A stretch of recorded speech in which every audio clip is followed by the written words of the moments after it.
कोल्हापूरमधल्या नवदुर्गा स्वरूपांचं दर्शन आपण घेणार आहोत आणि त्यासाठीच आपण सुरुवात करत आहोत नवदुर्गेच्या पहिल्या स्वरूपापासून, जे आहे कॉमर्स कॉलेज जवळच्या आझाद चौकातील श्री एकविरा देवी. एकविरा, एकांबिका, रेणुका, यल्लम्मा आणि यमाई अशी या देवीची इतर नावं आहेत. देवीची मूर्ती स्वयंभू आहे, पण 250 ते 300 वर्षापूर्वी देवीच्या मूर्तीवरती मुखवटा लावण्यात आला आहे. मंदिराचं वातावरण अतिशय प्रसन्न आहे. प्रदक्षिणा घालताना श्री दत्तांचं दर्शन आपोआप होऊन जातं, कारण मंदिराच्या आवारातच श्री दत्त भिक्षा लिंगस्थान आहे. या देवीला शक्तिप्रधान देवता म्हणून मान्यता आहे. नवरात्रीत सर्वच दिवशी, त्यातल्या त्यात पहिल्या दिवशी मंदिरात खूप गर्दी असते. सोबतच आवारात महादेव, गजानन आणि श्री नागनाथ या देवतांच्या प्रतिमा आहेत. येथे दररोज परंपरागत पूजा आणि आरती केली जाते.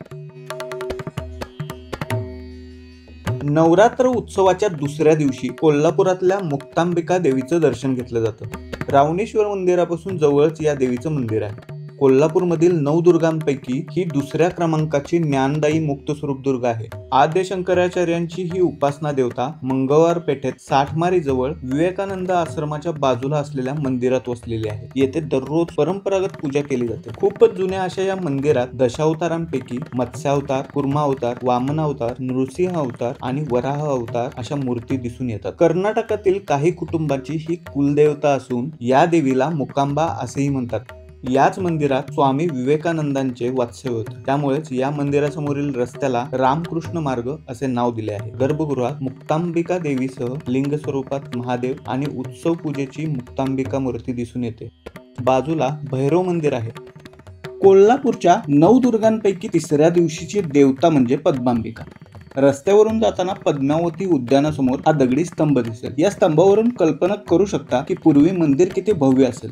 जयप्रभा स्टुडिओ जवळ हे मंदिर आहे. साधारण 200-250 वर्षापूर्वी या देवतेची मूर्ती मंदिरामागे असणाऱ्या तळ्यात सापडली आणि देवीच्या नावावरूनच या तळ्याला पद्माळे असं नाव मिळालं. मंदिरात विविध देवतांच्या खूप मूर्ती आहेत. कालमानानुसार केलेल्या रंगरंगोटीमुळे मूळच्या कोरीव असणारी या मूर्तींची कलाकुसर लपून राहते, पण एकूणच खूप छान मंदिर आहे. नरसिंह स्वरूपातील पद्मांबिका म्हणजेच पद्मावती देवीला पाप नाश करणारी देवी म्हटले जाते. देवीच्या बाजूलाच भगवान पार्श्वनाथांची मूर्ती दिसून येते.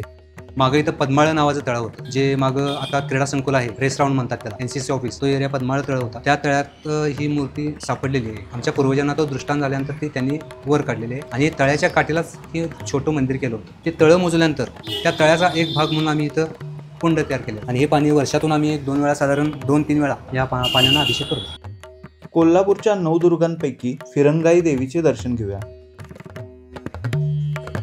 छत्रपती शिवाजी महाराज पेठेत हे खूप जुनं मंदिर आहे. मंदिरात खोकलोबा आणि कानोबा या संरक्षक देवतांच्या मूर्ती पाहायला मिळतात. पूर्वी ज्या 5 गावांनी मिळून सध्याचे कोल्हापूर वसलं आहे, त्यातीलच एक गाव म्हणजे फिरंगाई. या देवीच्या नावानंच या गावाला आणि इथल्या तळ्याला हे नाव मिळालं आहे.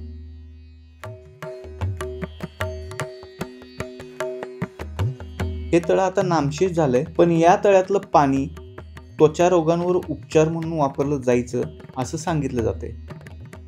प्रिन्सेस पद्माराजे गर्ल्स हायस्कूल पासून अगदी हाकेच्या अंतरावर हे मंदिर आहे. 5वी नवदुर्गा आहे श्री कमलांबिका. देवीचे मंदिर उभा मारुती चौकापासून अगदी 20 पावलावर अपना बँकेच्या बाजूलाच आहे. नवरात्र उत्सवाच्या निमित्तानं मंदिरावर रोषणाई केली आहे. 5व्या दिवशी या देवीचे दर्शन घेण्याची रीत आहे. श्री नरसिंह अवतार आणि नवदुर्गा कमलजा देवी असं हे संयुक्त मंदिर आहे. श्री नरसिंह अवतार यांच्या काळ्या पाषाणातील अत्यंत रेखीव आणि सुंदर मूर्ती इथे बघायला मिळतात. मंदिर खूप जुनं असून बांधकाम मजबूत आहे. मंदिरात महादेवाचे लिंग स्वरूप आणि विठ्ठल रुक्मिणी यांच्या काळ्या पाषाणातील मूर्ती दिसून येतात.